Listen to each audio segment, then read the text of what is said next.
ગુજરાતભરમાંથી કુલ 3728 કેન્દ્રો પરથી લાખો ઉમેદવારોએ પરીક્ષા આપી હતી, જેમાં અમદાવાદમાં 525 કેન્દ્રો પરથી 1 લાખ ઉપરાંત ઉમેદવારોએ પરીક્ષા આપી હતી. પરીક્ષા દરમિયાન mobile phone, electric gadgets, calculator લઈ જવા પર પ્રતિબંધ મૂકવામાં આવ્યો હતો. ચુસ્ત પોલીસ બંદોબસ્ત વચ્ચે ઉમેદવારોને સવારે 11 વાગે પ્રવેશ આપવામાં આવ્યો હતો. ગેરરીતિ આચરનાર ઉમેદવાર પર 3 વર્ષ સુધીનો પરીક્ષા આપવા પર પ્રતિબંધ મૂકવાનો નિર્ણય ગૌણ સેવા પસંદગી મંડળ દ્વારા લેવામાં આવ્યો છે. તો નવસારીમાં પણ 58 કેન્દ્રો પરથી 26,000 થી વધુ ઉમેદવારોએ શાંતિપૂર્ણ વાતાવરણમાં પરીક્ષા આપી હતી. આ ઉપરાંત ખેડા જિલ્લામાં પણ શાંતિપૂર્ણ રીતે પરીક્ષા લેવાઈ હતી.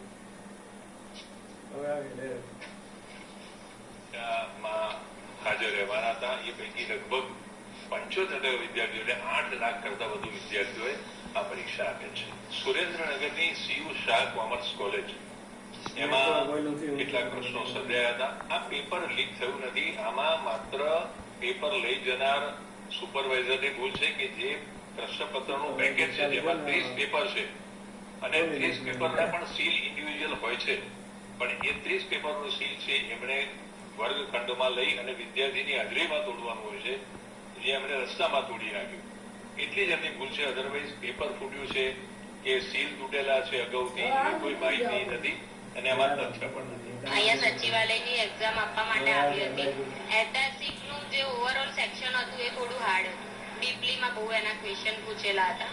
કોમ્પ્યુટર સેક્શન થોડું ઈઝી હતું. ઓવરઓલ 60-40 હતું પેપર. સારું હતું. હવે એ તો તૈયારી બધાના કરેલા ઉપર ડિપેન્ડ છે. મને સારું લાગ્યું પેપર. શાંતિપૂર્ણ લગભગ એક્ઝામ ગઈ જ છે. અમારા સેન્ટર, આજુબાજુનું સેન્ટર બધી રીતે, અને પેપર એકદમ સારું અને સરસ હતું.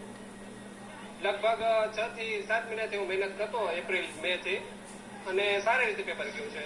પેપર સારું હતું, અઘરું પણ હતું. પ્રશ્નો હતા ગણિત વિજ્ઞાનના લઈને કોમ્પ્યુટરના હતા અને હતા લગતા હતા. હમણાં જે મહોત્સવ થાય એ રીતના હતા. એકંદરે સારું.